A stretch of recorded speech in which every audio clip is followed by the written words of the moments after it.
경찰 특별 전담 수사팀이 김건희 특검에서 이천받은 통일교 의혹을 수사하고 있습니다. 휴일에도 사건 기록을 들여다보고 있는데 조만간 피의자들에 대한 압수수색을 통해 증거 확보에 나설 거란 관측도 나옵니다.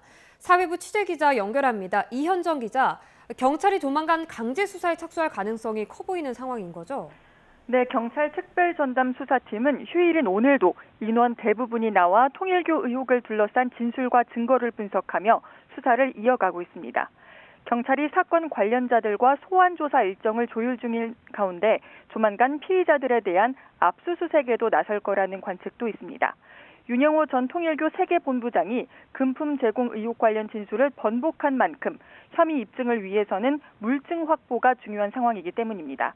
앞서 윤 전 본부장은 더불어민주당 측 인사들에 대한 금품 지원을 언급하며 폭로를 예고했지만 결심 최후 변론에서는 관련 언급을 피했습니다.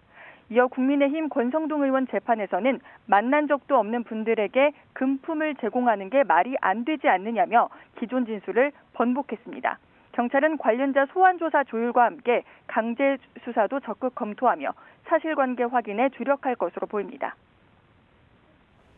네, 경찰이 이렇게 속도를 내는 건 공소시효가 문제가 될 수 있기 때문인 거죠?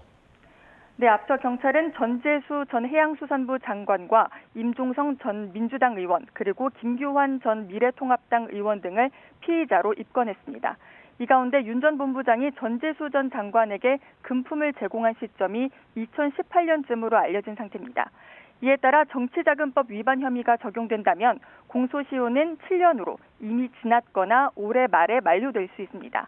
공소시효가 15년인 뇌물죄를 적용할 경우 시간 여유는 좀 더 생기지만 직무 관련성을 입증해야 합니다.